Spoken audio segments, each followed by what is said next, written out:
Hey everyone, Jeremy L. Jones here, author of Ruins of Empire. We are, as of this recording, a little over a week into the pre-release campaign for the second book of this podcast, Templum Veneris, which is set to be released on November 18th. We are a little over 25% funded now, and thank you so much to everyone who has already contributed. We still have a long way to go, but the few initial days have been extremely encouraging. The campaign runs until October 25th, so if you'd like to contribute, go to Kickstarter.com and look up Ruins of Empire. Everyone who throws in even $1 gets their name in the print edition of Templum Veneris. There are also options to pick up the ebook and the autographed print copies before they go on sale on Amazon. So if you'd like to contribute, again, that's Kickstarter.com. Search for Ruins of Empire.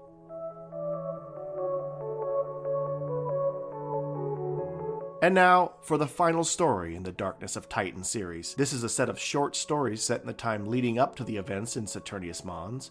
In the last story, life continued on Titan, even though the colony was now completely cut off from Earth. The people had divided themselves into two separate groups, depending on what side they supported during the rebellions, and the group on the losing side was forced to work in the dangerous refineries until a mysterious figure showed up to lead them to freedom into the forests. And now, sit back and enjoy the final story in the Darkness of Titan series. Final instructions.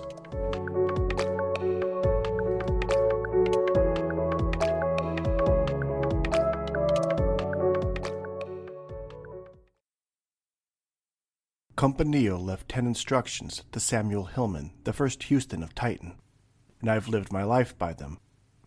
I may seem cruel, but I do what Companio demands. The first rule the Houston gave us: the refineries must not fail. They must stand forever as a testament to the greatness of the Companio. If the refineries fall, Titan is doomed. My team received word that there was a pocket of the traitors, the Perfinduloi, hiding in the forest beyond the walls of Lagaia City. The three of us trudged through those frozen woods, careful not to let the cold snap of a twig or the rustle of frozen leaves give our position away. The light from the rising sun painted colors across the horizon, and Saturn peeked through the clouds to light our way through the trees and brush. As we drew near the suspected encampment, I clutched the bolas attached to my belt. This part of the hunt always filled me with the most fear and the most excitement. Would they run? I hoped so. I relished the thrill and the agility of mind and body working together as I ran those animals down until I had my perfect shot. Or would they fight? I touched the baton which hung on my belt next to my bolas. I loved the rush of combat, but the fighters were getting tougher, stronger, and faster. Or perhaps I'm getting older. As we crept through the forest, I could see the flicker of fire and shadows moving through the light. The second rule the Houston gave us: Companio demands loyalty. One who has turned from Companio will never see Earth. I signaled for my team to surround the camp. On my signal, the three of us would burst out of the forest and catch them all off guard. They might try to run or fight, but there would be nothing they could do in the confusion. We would take them all easily. That is, until the new recruit stumbled and nearly fell. The racket he made was so loud the Companio on Earth could have heard it. The shadows around the fire didn't see us, but they didn't need to. They scattered like rats when their nest is disturbed. I muttered curses and ran into the darkness. Companio filled me with madness that night. It was so dark I could barely make out the filthy animal fur the Perfinduloi wore, but the sound of her panicked breathing as she careened through the forest, as well as the stench of her sweat and fear, made following her easy. As I began to catch up, I pulled the bolas from my belt. I swung them over my head, waiting for her to make a mistake. When she stumbled into a clearing, I released the bolas. She screamed as she tumbled into the leaves and brush. I was on top of her in moments. She tried to fight me, so I pulled my baton and struck her across the face. That did nothing, and she continued to fight me, so I hit her again. I don't know what happened after that. Perhaps the wrath of the Companio worked through me, or maybe in my fervor to do their bidding I lost myself. I know that I beat her till she stopped fighting and only cried. And, even after that, I continued until she barely made a sound. When I finished, I stood up and wiped the blood from my baton. She was injured, but still alive, so I made her stand and bound her hands with leather straps. I was careful not to hurt her. I am not a cruel man, but she cried anyway. The third rule the Houston gave us: those that turned against Companio shall be Perfinduloi. Their debt is great and must be repaid. I dragged the Perfinduloi woman back to the fire where my team had already gathered. She was limping and moved slow, which caused my anger to rise again. But as much as I wanted to, I did not strike her again, for I am not a cruel man. They managed to capture 3 more, 2 men and 1 woman. They cried out and screamed curses at us, but I was at peace. We bound their legs to each other so they could walk as one. As I worked, I whispered the 4th rule in one of their ears. The debt requires labor. Those who have turned from Compañía but paid through blood and toil will return to earth. Their souls are pure. As we began our journey back to the city, I saw the first light of the sun peek through the trees. It was feeling warmer already, and I was looking forward to the next several days when the sun would warm the moon. I imagined how it must be on earth.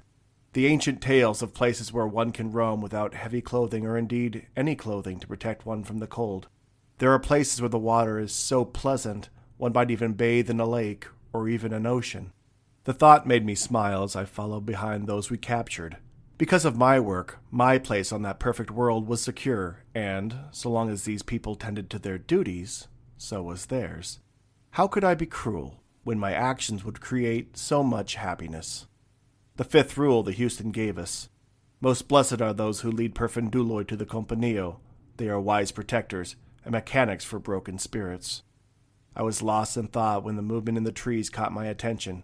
I gripped my club and scanned the forests as we continued our march. There were no other camps that I was aware of. My team drove most deeper into the woods over the last few days. In the brief moments before they scattered, I was sure I counted 5 Perfinduloi in the camp we had just raided. That meant that there were 3 of us and 2 of them. They would not dare attack us, not even to free their people. The 6th rule the Houston gave us. Cowardly are those who turn away from the Compañía. They are led by lies and false promises. Do not fear them. Do not let anger fill your heart. Pity them, for they will never see earth. Although they were cowards, the desperation of the Perfinduloi made them unpredictable. I should have seen them coming or heard them surround us, but I was unaware until they attacked from 2 sides. A shadow fell from the sky onto one of my team members. Before I could come to his aid, another fighter leapt out of the forest to attack my other comrade, the same recruit whose carelessness caused this trouble in the first place. I pulled my baton and rushed to the aid of the young recruit. I raised it in the air and yelled, "Stop! Get off of him!" I don't remember if I got all the words out before the world turned black. I woke up in darkness. The back of my head hurt so much I checked for blood. I didn't feel anything wet, but there was a bump the size of my fist, and my whole body tensed in pain when I touched it. I also realized I was mistaken earlier. I counted 5 in the camp before they ran. There was at least 6. The 7th rule the Houston gave us. There are forces that oppose Compañía, and they will destroy Titan. Do not listen to their lies. Do not serve them, for their way leads to death. I don't know how long I sat in darkness before a small opening appeared in the door. A wooden bowl filled with unidentifiable mush slid toward me. As I crawled towards it, someone said, "Why do you hunt us?" I smelled what was in the bowl. I lifted it and brought it to my lips. It tasted as unappetizing as it looked, but my stomach grumbled even as I took the first swallow of the thick, bland liquid. "Compañía demands it," I said, in between swallows.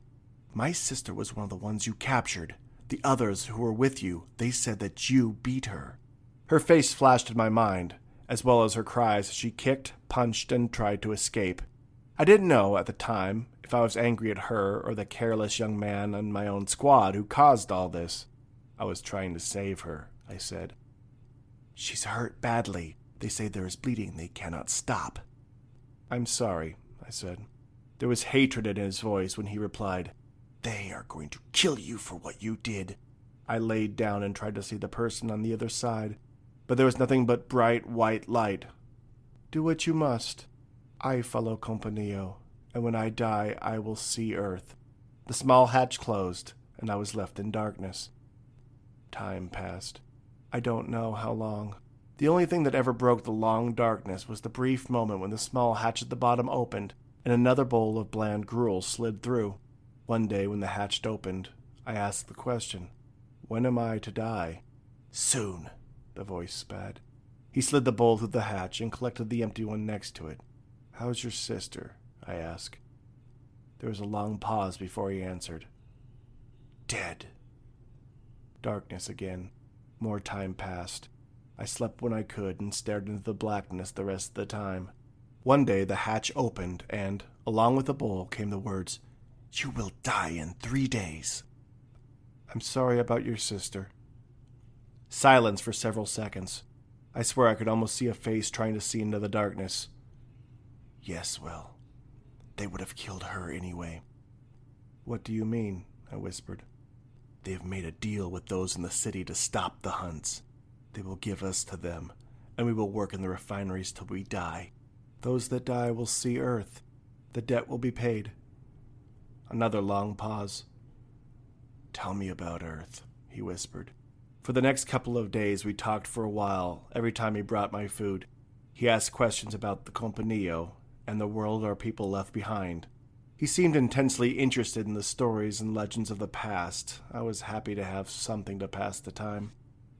Hours before I was supposed to die, my new friend let something slip. I was telling him about the perfection of Earth and how the Compañía tried to make Titan into its image. He sighed and said, Well, I suppose I will see it soon. They are giving me to the Urbanoi. I am going to the refineries. The 9th rule. Compañía loves us all. Though our lives may be hard, keep joy in your heart and trust in Compañía. For Earth is a place of perfect happiness, and by following their way, you will return. That's good, I whisper. You will see Earth.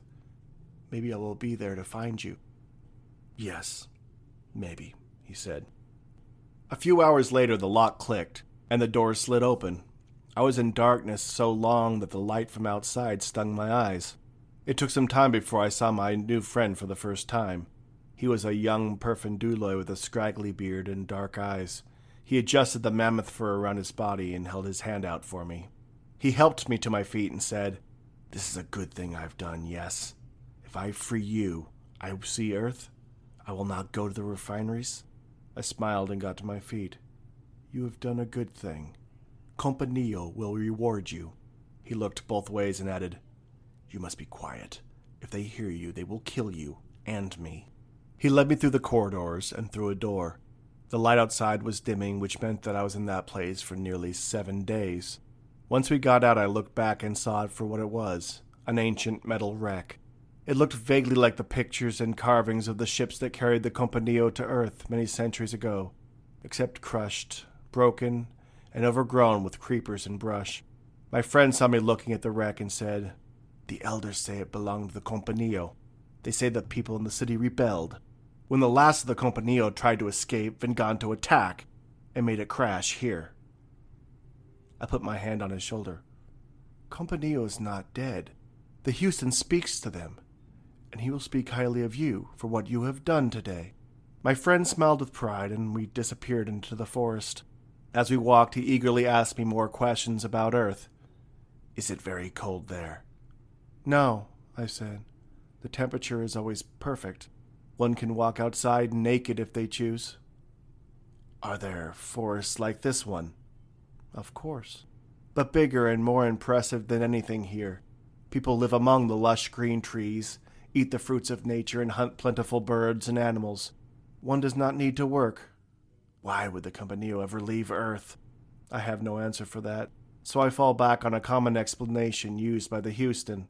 Compañía is wise, and they have a plan. As we got close to the city, the tallest buildings peeked over the top of the dense green canopy. A little closer, and we see the walls being built ever higher to protect those who live inside the city from the wilderness and the evils it contains. My friend marveled at the city in front of him. If Earth is as beautiful as you say, if Compañía is as wise, as good as you say, they would want to make everything in the universe as beautiful as Earth. While he was busy admiring the city, I scooped up a rock from the ground and held it in my hand. The final thing the Houston said to the people of Titan. Those who turn away from the Compañía will die and become nothing, but believe in the Houston and the Compañía, and you will return to Earth when you die. Your soul will return to live forever in that perfect world. I held the rock in my hand, testing its weight. "I want very much to see Earth someday," my friend said. "You will," I said, raising the rock. "I will show it to you now."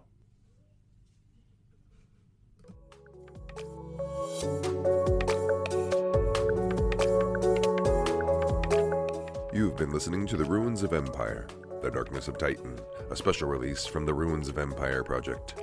The Ruins of Empire podcast was written by Jeremy L. Jones and produced by Sean Vincent. Cover art was by Nick Martin. Music was Wounds by Ketsa at ketsamusic.com.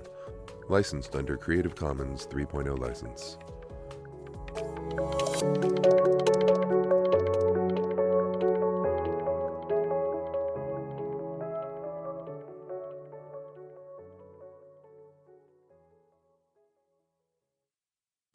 City of Geeks. Independent new media produced in Idaho.